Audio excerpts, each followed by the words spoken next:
ሰላም ጤና ይስጥልኝ ክብራትና ክብራን ተመልካቾቻችን ከከፋ ቴሌቪዥን የሰዓቱ ዜና ይዘን ቀርበናል። ከዜናዎቹ ጋር ፍጹም ተሾመ ነኝ።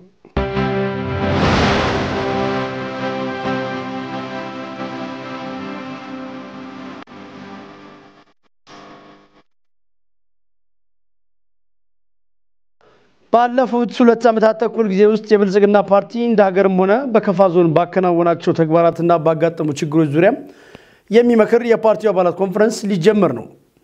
ለፈተናዎች ሳንበርከክ ህዝባችን ይዘን ከዳ ወደ ምንዳ ለመሻገር ተግተን እንሰራለን በሚል መሪ ቃል የሚካሄደው ይሄው ኮንፈረንስ ከመጋቢት 8 2016 ዓ.ም ጀምሮ ነው በየደረጃው ባሉ ማቅሮች የሚካሄደው። በዚህ ዙሪያ የብልጽግና ፓርቲ የከፋ ዞን ቅርንጫፍ ጽሕፈት ቤት ኃላፊ ለሚዲያ መግለጫ ሰጥቷል። መግለጫውን የተከታተለው ባልደረባችን ክፍል ያለሙ ነው እንደሚከተለው ይቀርባል። የብልጽግና ፓርቲ የከፋ ዞን ቅርንጫፍ ጽሕፈት ቤት ኃላፊና የዞኑ መንግስት ዋና ተጠሪ አቶ አጥናፉ ኃይሌ ከመጋቢት 8 2016 ዓ.ም ጀምሮ የሚካሄደው የፓርቲው አባላት ኮንፈረንስ ያለፉት ጊዜያት ጥንካሬዎችና ጉድለቶችን ከመገምገም ባለፈ በህዝብ እየተነሱ ያሉ ጥያቄዎችን በመለየት መፍትሄ ለመስጠት ያለመ እንደሆነ በሰጡት ጋዜጣዊ መግለጫ ገልጸዋል። በዚህ በ2 ዓመት ተኩል የተከናወኑ ዋና ዋና የፓርቲ ስራዎችን የምንገመግምበት ኮንፈረንስ ቅድመ ዝግጅት ያደረግን እንገኛለን ማለት ነው። ፓርቲያችን ብልጽግና ያው በምርጫ ተወዳድሮ ለ5 ዓመት ይሁንታ አግኝቶ ከህዝብ ቅቡልነት አግኝቶ ወደ ስራ የገባ ፓርቲ ነው።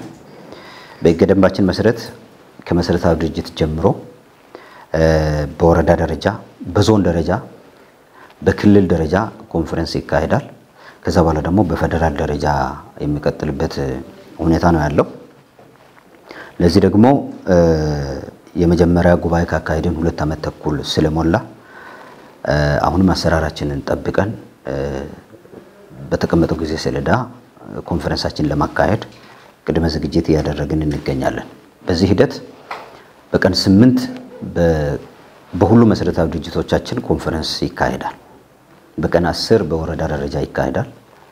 በቀን 12 በዞን ደረጃ እያለ በቀን 14 በክልል ደረጃ የሚካሄድበት ሁኔታ ነው ያለው።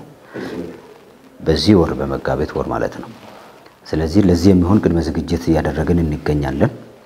ኮሚቴ በማዋቀር ለኮሚቴዎች ኦሪንቴሽን በመስጠት ጠንካራ ቅድመ ዝግጅት ማድረጋችንን አረጋግጠናል። በዚህ ሰዓት በስድስተኛው ሀገር አቀፍ ምርጫ ለህዝቡ የገባናቸው በርካታ ቃሎች አሉ። ስለዚህ እነዚህን የገባነውን ቃል ባለፉት 2 ዓመት ተኩል ግማሽ ወቅት ምን ያህሉን አከናውነናል የሚለውን በአግባቡ የምንገመግምበት ነው። በርካታ ውጤቶችንም ማስመዝገብ ችለናል። እቅድ አለን፣ የ10 ዓመት እቅድ አለን፣ ማኒፌስቶ አለን፣ ህገ ደንብ አለን። እነዚህን ተከትለን ተግባሮቻችን በፓርቲ ዲሲፕሊን እየመራን ነው የቆየ ነው። በኮንፈረንሳችን በዚህ በ2 ዓመት ተኩል ምን ውጤቶችን አስመዝግበናል፣ በቀጣይ ትኩረት መደረግ ያለባቸው ደግሞ ምንድናቸው የሚለውን በዋናነት በእነዚህ ዙሪያ ነው ይሄን ኮንፈረንስ የምናካሂደው። የኮንፈረንሱ አስፈላጊነትን በተመለከተም የኮንፈረንሱን አስፈላጊነት በመናይበት ጊዜ ቅድም ባልኩት ልክ ባሳለፍናቸው ወራቶች ወይም 2 ዓመት ተኩል ውስጥ የተግባር አፈጻጸማችን ምን ይመስላል፣ አመራራችንና አባላችን ሚናው ምን ነበር። በዚህ ውስጥ እንግዲህ አንድ ፓርቲ ጥንካሬ የሚለካው በአመራሩና በአባሉ ቁርጠኝነት ነው። አመራር ብቻ የሚሰራው ስራ የለም፣ የአባል ድጋፍና ተሳትፎ ያስፈልጋልና አመራሩ ምን ሚና ነበረው፣ አባሉ ምን ሚና ነበረው የሚለውን አሳታፊ በሆነ መንገድ የምንገመግምበት ሁኔታ ነው ያለው ማለት ነው። ከዛ ውጪ ያለፈውን ተግባር በመገምገም ለቀጣይ ምዕራፍ ደግሞ ለ2 ዓመት ተኩል ሌላ ዝግጅት የምናደርግበት ወቅት ነው የሚሆነው። አላማውን በምንመለከትበት ጊዜ ባከናወናቸው የልማት፣ የሰላም፣ የመልካም አስተዳደር ግንባታዎች ላይ በመወያየት የበለጠ የፓርቲያችን ቅቡልነት ለማሳደግ ነው የምንሰራው። ከኮንፈረንሱ የሚገኙ ሐሳቦችን በማደራጀት ለቀጣይ ስራ መደላድል መፍጠርም አንዱ ዓላማ ነው። ከመሰረታዊ ድርጅት ጀምሮ የሚነሱ በአባላት ኮንፈረንስ የሚነሱ ሐሳቦች ይኖራል። እነዚህን ሐሳቦችን ለቅመን በሁሉም አካባቢ የተነሱትን ሐሳቦችን አደራጅተን ለቀጣይ የምንሰራቸው ስራዎች ላይ የርብርብ ማዕከል እንዲሆኑ የማድረግ ስራ የምንሰራ ይሆናል። በዚህ ኮንፈረንስ የኢንስፔክሽንና ስነ ምግባር ኮሚሽን ሪፖርት ቀርቦ ይገመገማል። በተጓደሉ ቦታዎች ደግሞ ሰው የመተካት ስራ የሚሰራ ነው መሆኑ። ስለዚህ በዚህ ኮንፈረንስ ላይ እስካሁን በደረስንበት ጠንካራ ቅድመ ዝግጅት ማድረጋችን ገምግመን እዚህ የተሳካና ውጤታማ ኮንፈረንስ እንደሚሆን እርግጠኛ ነኝ። አቶ አጥናፉ በመግለጫቸው ባለፉት 2 ዓመታት ተኩል ጊዜ ፓርቲያቸውና ፓርቲው የሚመራው መንግስት በርካታ ተግባራት በዞኑ ማከናወኑንም ገልጸዋል። ባሳለፍነው በ2 ዓመት ተኩል ምን ስራዎችን ሰርተናል የሚለውን በመናይበት ጊዜ ህብረተሰቡን ተጠቃሚ ሊያደርጉ በሚችሉ ተግባራት ላይ ሰፊ ንቅናቄ አድርገናል። ዋናው የፓርቲ ስራ የንቅናቄ መድረኮችን በአግባቡ መምራት። ለአብነት በዞናችን በርካታ ህዝብ በግብርና ነው የሚተዳደረው። የግብርና ስራ ንቅናቄ ይፈልጋል። ስለዚህ በፓርቲ መሪነት የንቅናቄ መድረኮችን መርተናል። በመኸር የሚሰሩ ስራዎች፣ በበልግ የሚሰሩ በአረንጓዴ አሻራ ዞናችን የቡና መገኛ ነው። ቡናን ያመርታል። ስለዚህ ህብረተሰቡ ከቡና በርካታ ጥቅሞችን ያገኛል። የኤክስፖርት ምርት ነው። በዚህ ላይ ጠንካራ ዝግጅት ጠንካራ ንቅናቄ በማድረግ ውጤቶችን ስናስመዘግብ ቆይተናል። በመስኖ በሌማት ትሩፋትም እምቅ ያለው ዞን ስለሆነ ይሄን አቅም የመጠቀም ስራዎችን ስንሰራ ቆይተናል። ከዛ ውጪ በመንገድ መሰረተ ልማትም ህዝቡን በማሳተፍ በርካታ ስራዎችን እየሰራን መሆኑን ነው የምናየው። ከዚህ ውጪ ከዚህ በፊት ገጠር ልማት ላይ በጣም ትኩረት አድርገን ስንሰራ ነበር። ከተሞች ትኩረት ተነፍጎ ነበሩ። አሁን በዚህ በአንድ ዓመት ውስጥ ከተሞች አካባቢ ትኩረት የማድረግ ስራ እየሰራን። ስለዚህ ከተማን መልሶ ማልማት፣ ከተማን ለነዋሪው ምቹ ማድረግ፣ ለስራ ዕድል ፈጠራ ምቹ ማድረግ አንዱ ግባችን አድርገን እየሰራን ነው። ስለዚህ ከቦንጋ ጀምረን በሽሽንዳ፣ በዋቻ፣ በደካ፣ በአውራዳ በዋና ዋና ከተሞች በርካታ የመሰረተ ልማት ስራዎች ህዝብን በማሳተፍ እየተሰሩ ይገኛሉ። ከዛ ውጪ የፖለቲካ ስራችን በምንመለከትበት ጊዜ አመራርና አባላትን የማጥራት ስራ ነው። እንግዲህ ሁሉም ነገር ውጤታማ ሊሆን የሚችለው አመራርን የማጥራት አባላትን የማጥራት ስራ ካልሰራን ውጤታማ ሊሆን ስለማይችል በእነዚህ ስራዎች ላይ ጠንካራ ስራዎችን ሰርተናል። ለምሳሌ ጠንካራ አባላትን መልምሎ ወደ አመራርነት የማምጣት ስራ በዚህ 2 ዓመት ተኩል በጣም በርካታ ስራዎች ተሰርተዋል። በአፈጻጸማቸው ደከም ያሉትን ደግሞ ከአመራርነት የማንሳት ስራ ተሰርቷል ማለት ነው። የበጎ ፈቃድ አገልግሎቶችን ማከናወንና አቅመ ደካሞችን ከመርዳት በዘለለ ሰው ተኮር ተግባራትን አከናውነናል ብለዋል የከፋ ዞን የመንግስት ዋና ተጠሪና የዞኑ ብልጽግና ፓርቲ ቅርንጫፍ ጽሕፈት ቤት ኃላፊው አቶ አጥናፉ ኃይሌ። ሌላው እርስ በርስ የመረዳዳት ባህል ነው። ለምሳሌ በበዓል ወቅት ማዕድ የማጋራት ስራ ያለው ለሌለው የማካፈል ስራ እንዲሰራ በርካታ ስራዎችን ማከናወን የቻለን መሆኑን በበጎ ፈቃድ አገልግሎት የወጣቱን የባለሀብቱን የሌላውንም አቅም በመጠቀም ለአረጋውያን ቤት የመጠገን አዲስ ቤት የመስራት ስራ ሰርተናል። በጣም አስደናቂ ስራ የምንለው አንዱ ፓርቲያችን ሰው ተኮር ፓርቲ ስለሆነ በየወረዳው በአመት ከ180 በላይ ቤቶችን እንጠግናለን። ከ80 በላይ ቤቶችን ደግሞ አዲስ ሰርተናል። ይሄ በጣም ድንቅ ስራ ነው። በክረምት የሚያለቅሱ እናቶች በተመቻቸ ቤት ውስጥ እንዲኖሩ የማድረግ ስራ፣ ደጋፊ የሌላቸው አካላትን በዚህ ልክ የመደገፍ ስራ የተሰራበት ስራ ስናይ እጅግ መልካም ስራ ነው ብለን የገመገምነው አንዱ እሱ ነው። የህዝባችን ትልቁ ጥያቄ ከዚህ በፊትም ወደ ኋላ ቀርተናል ብሎ ህዝቡ የሚያነሳው የመሰረተ ልማት የመንገድ ጉዳይ ይሄ በፌደራል የሚሰራል፣ በክልል የሚሰራል። በፌደራልና በክልል የፌደራልና ክልል ያልደረሰባቸው አካባቢዎች ደግሞ እኛ በዞን ደረጃ ያለንን ካፒታል በመመደብ ወረዳ መንግስትን ድጋፍ አድርጎ ህዝብ ደግሞ ሰፊውን ድርሻ ወስዶ በዚህ ዓመት ብቻ 80 ሚሊዮን በላይ ብር አዋጥቶ ህዝቡ መንገድ እየሰራ ነው። እነዚህ ስራዎች በጣም ተጠናክሮ የሚቀጥሉ ይሆናል። ቱሪስት መዳረሻዎችን ያለማን ነው። ከፋ ዞን ውስጥ እጅግ በጣም አስደናቂ የቱሪስት መዳረሻዎች አሉ። ያልታዩ ያልተጎበኙ የተጎበኙም ቢሆን በጥቂቱ ምክንያቱም መሰረተ ልማት ባለመኖሩ በርካታ የቱሪስት መዳረሻዎችን መድረስ አልተቻለም። ይሄን ቀጣይ ትኩረት አቅጣጫችን ይሆናል። እስካሁን ባለው ግን ጀምረናል። ለምሳሌ ጉጉቶ ታዋቂ የቱሪስት መዳረሻ ነው። ዳድበን ታዋቂ የቱሪስት መዳረሻ ነውና እነዚህን ቦታዎች በዞን መንግስት የማልማት ስራ እየሰራን እንገኛለን። ቀጣይም የሚቀጥሉ ይሆናሉ ሌሎች መዳረሻዎች ማለት ነው።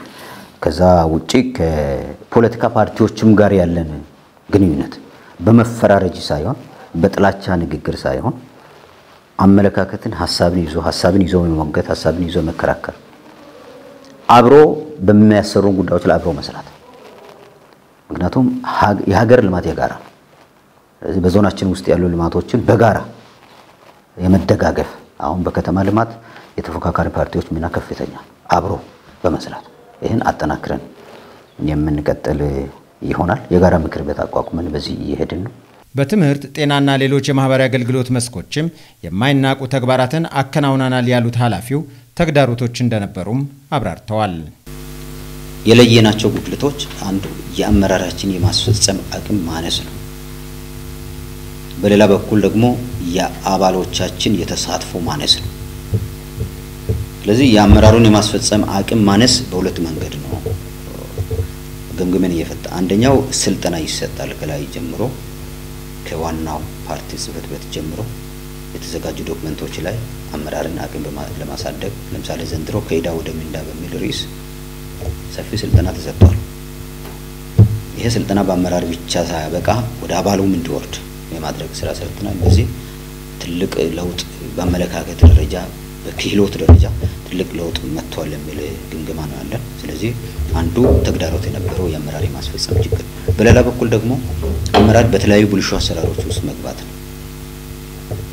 መሬት በማስተላለፍ ለወጣት መሬት በማስተላለፍ ሂደት የተሳሳቱ አመራሮች አሉ፣ በቅጥር የተሳሳቱ አመራሮች አሉ።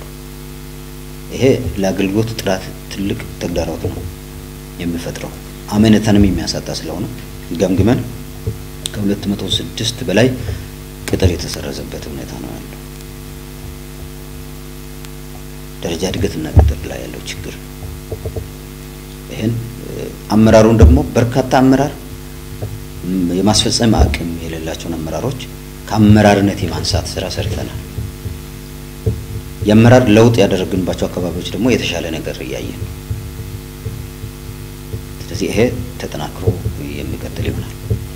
በሌላ በኩል እንደ ተግዳሮት የምናየው እኛ እንደ ከፋ ዞን በርካታ አቅም ያለን ዞን የመልማት አቅም ያለን ይሄንን አቅም በአግባቡ ያለመጠቀም ነው። መሬትን በአግባቡ ያለመጠቀም፣ ውሃን በአግባቡ ያለ ጉልበትን ያገባባ ይሄ ተግዳሮት ነው። ይሄን ተግዳሮት የመስበር ስራ በውይይት እየፈታን እንገኛለን። ቀጣይም እንደ አንድ አጀንዳ ተደርጎ የሚሰራ ስራ ይሆናል። ምክንያቱም መልማት እንችላለን፣ በጣም መለወጥ እንችላለን። ሌላው ተግዳሮት ብለን የምናየው ከአቅማችን በላይ የሆኑ የመሰረተ ልማት የህዝብ ጥያቄዎች ናቸው። እነዚህ ከባባድ በጀት የሚጠይቁ የመንገድ ስራዎች አሉ። ከበላይ መዋቅር ጋር የምንነጋገራቸው በሂደት የሚፈቱ ለዛሬ ግን ተግዳሮት ሆኖ ያሉ ለነገ ግን ተግዳሮት ላይሆኑ ይችላሉ። ወይም በደንብ ከህዝብ ጋር ተናበን የምንሰራው ይሆናል ማለት ነው።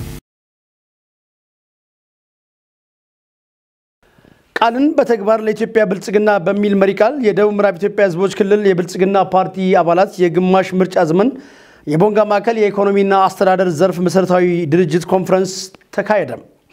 ዘገባው የተገኘው ከክልሉ የመንግስት ጉዳዮች ኮሚኒኬሽን ማብራሪያ ገጽ ነው። ተጨማሪውን ተከታትለን እንመለስ።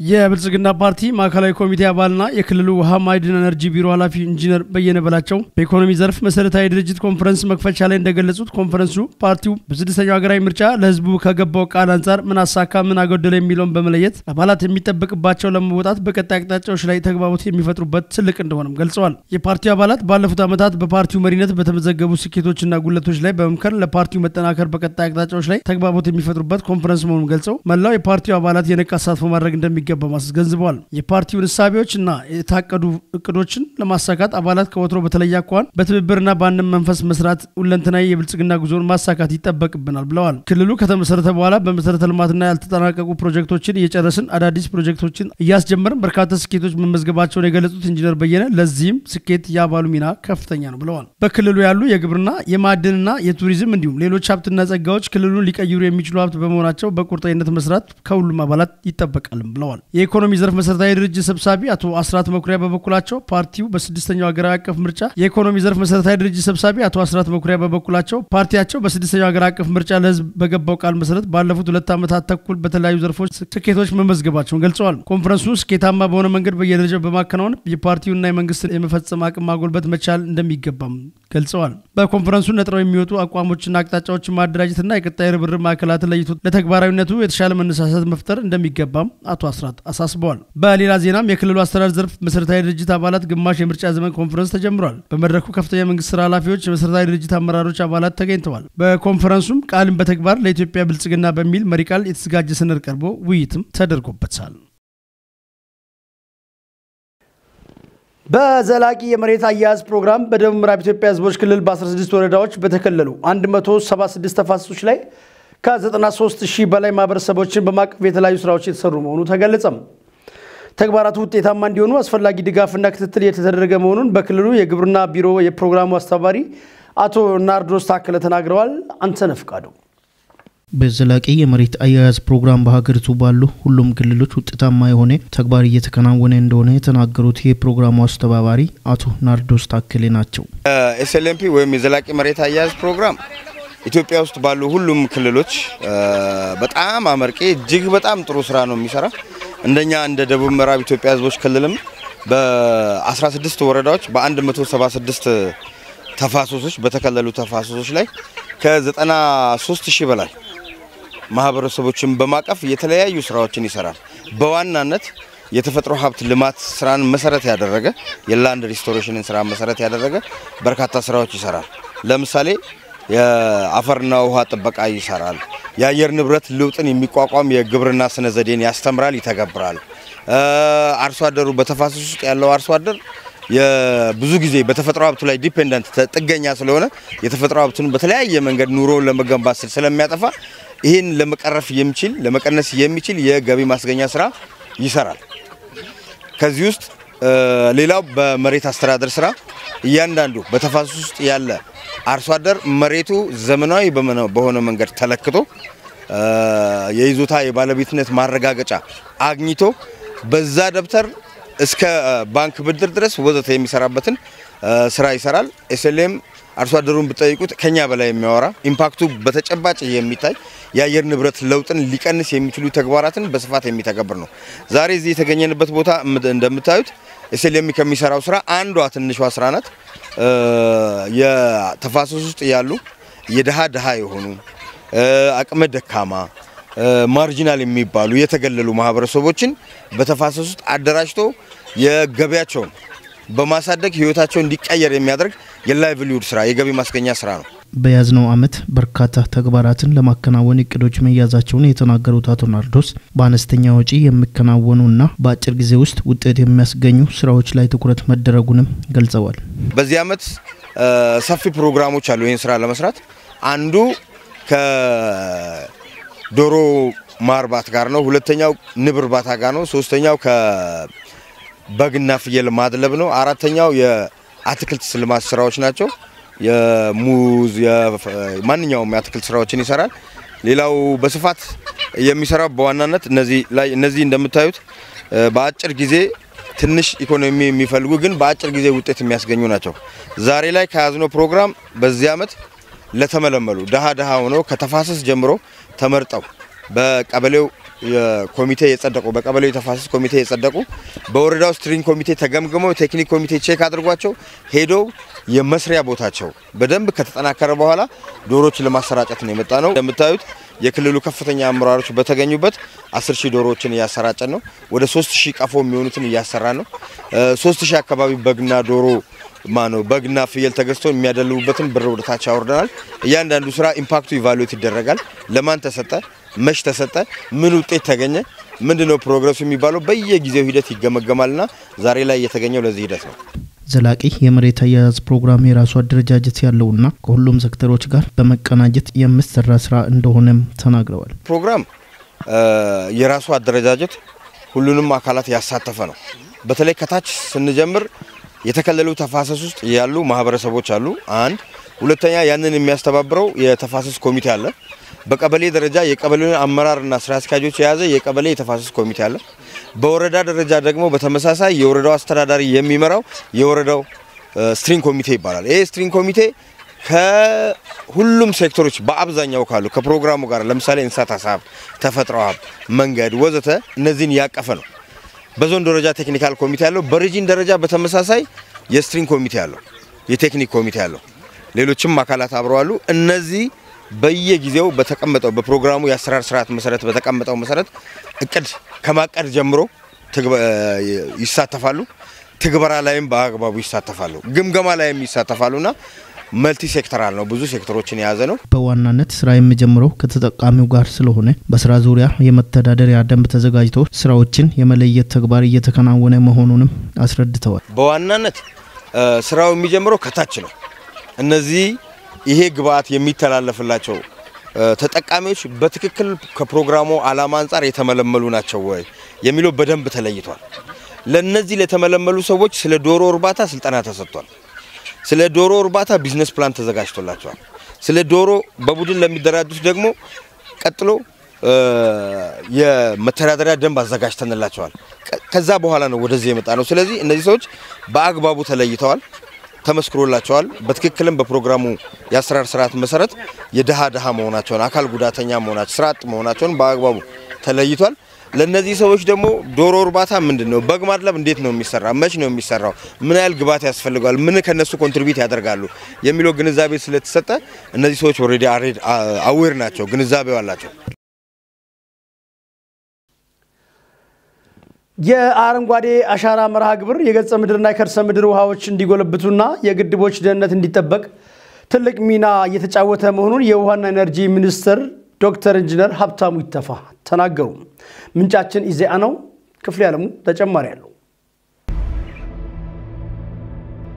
ኢትዮጵያ በሁለት ምዕራፍ የአረንጓዴ አሻራ መርሃ ግብር 50 ቢሊዮን ችግኞችን ለመትከል አቅዳ እየሰራች ሲሆን ከ2011 ዓ.ም ጀምሮ 32.5 ቢሊዮን ችግኞች ተተክለዋል። የውሃና ኢነርጂ ሚኒስትር ዶክተር ኢንጂነር ሀብታሙ ይተፋ እንደገለጹት የአረንጓዴ አሻራ መርሃ ግብር በአየር ንብረት ለውጥ ተጽዕኖ ነጥፎ የነበሩ ምንጮች እንዲጎለብቱ ትልቅ አስተዋጽኦ እየተጫወተ ነው።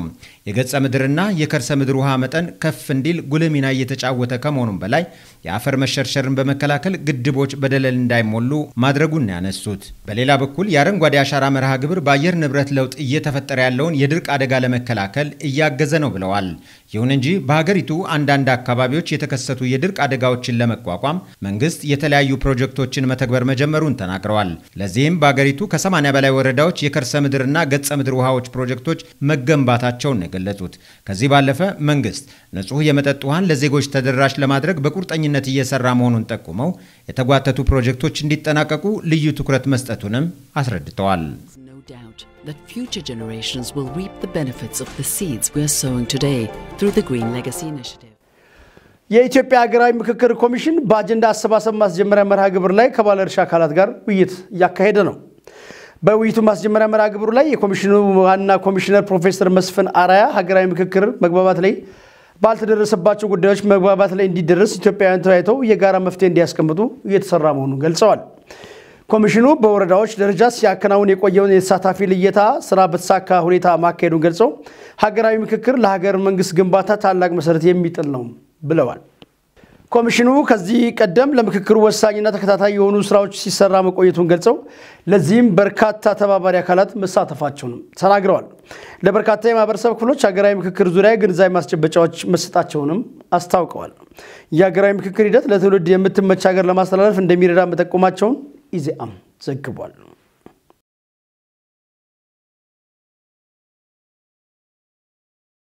የአዲስ አበባ ከተማ ከንቲባ አዳነች አቤቤ የአፍሪካ ሊደርሺፕ መጽሔት የአፍሪካ የዓመቱ ምርጥ መሪ ሽልማትን አሸነፉ። ከንቲባዋ ሽልማቱ የተበረከተላቸው የመጀመሪያው የአዲስ አበባ ሴት ከንቲባ በመሆን ሙስናን በመዋጋት ተቋማዊ ሪፎርምን በመተግበር መልካም አስተዳደርን በማስፈን በአመራር ብስለትና ነዋሪዎችን ተጠቃሚ በሚያደርጉ ስራዎች ላይ ባሳዩት ውጤታማ ስራ በመሆኑ በሽልማት ስነ ስርዓቱ ላይ ተገልጿል። ከቀድሞ ታንዛኒያ ፕሬዝዳንት ዶክተር ጃኪያ ኪክዌቴ ሽልማቱን የተቀበሉት ከንቲባ አዳነች አቤቤ ለተበረከተላቸው ሽልማት ምስጋናቸውን አቀርበዋል። የማይበገር የአፍሪካ ኢኮኖሚ መገንባት በሚል መሪ ቃል በተካሄደው የሽልማት መርሃ ግብር ላይ 9 ተጽዕኖ ፈጣሪ አፍሪካውያን መሪዎች ተሸላሚ መሆናቸውም ተገልጿል። የአፍሪካ ሊደርሺፕ መጽሔት መቀመጫውን የእንግሊዝ ሀገር ያደረገ በየዓመቱ ምርጥ ብቃት ያሳዩ አፍሪካውያን መሪዎች የሚሸልም አፍሪካ ሊደርሺፕ ሜጋዚን ፐርሰን ኦፍ ዘ ይር መጽሔት መሆኑን ከከንቲባ ጽሕፈት ቤት የተገኘው መረጃ ያመለክታል።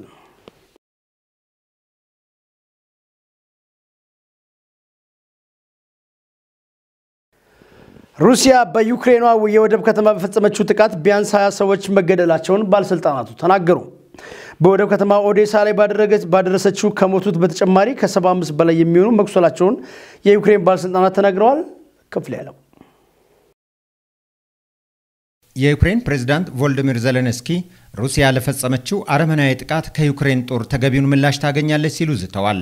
ይህ ጥቃት ሞስኮ በተከታታይ በከተማዋ ላይ ጥቃት ከሰነዘረች ወዲህ ከባድ የሚባል መሆኑን ሮይተርስ ዘግቧል።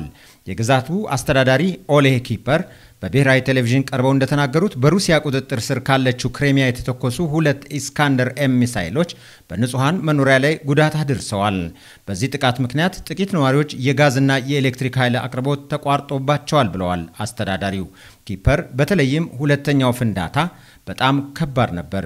ይህ ከክሬሚያ የተተኮሰ ኃይለኛ ሚሳይል ነው ብለዋል። ኪፐር እንደገለጹት የጤና ባለሙያዎችና የነፍስ አድን ሰራተኞች በሁለተኛው ሚሳኤል ጉዳት ደርሶባቸዋል። ፕሬዝዳንት ዜሌንስኪ በቴሌግራም ገጻቸው ለሩሲያ ገዳዮች ምላሽ ለመስጠት የዩክሬን ጦር የሚችለውን ሁሉ ያደርጋል ሲሉ ዝተዋል። የደቡብ ዩክሬን ወታደራዊ ዕዝ በጥቃቱ 1 ባለ 3 ፎቅ ህንጻና 10 የግል ቤቶች መውደማቸውን ገልጿል። በምስራቅ ዩክሬን ያሉ 4 ግዛቶችን በከፊል የተቆጣጠረችው ሩሲያ ሙሉ በሙሉ ለመያዝ ከባለፈው ወር ጀምሮ ከፍተኛ ጥቃት በመክፈት አቭዲቭካን ጨምሮ በርካታ መንደሮችን መቆጣጠር ችላለች። ዩክሬን በበኩሏ ወሳኝ የተባለችውን አቭዲቭካንና ሌሎች መንደሮችን ለቃ የወጣችው የምዕራባውያን የጦር መሳሪያ እርዳታ በቶሎ ባለመድረሱ ነው የሚል ምክንያት ማቅረቧ ይታወሳል። አለ አይን የዘገበው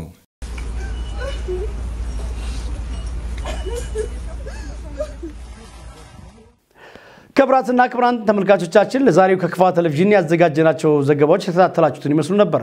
ከቀሪ የክፋ ቴሌቪዥን ጋር መልካም ቆይታ እንዲሆን እየጋበዝኩ ዜናውን በመምራት ፍጹም ተሾመ ከእናንተ ጋር ቆይታ አደረግኩ። መልካም ጊዜ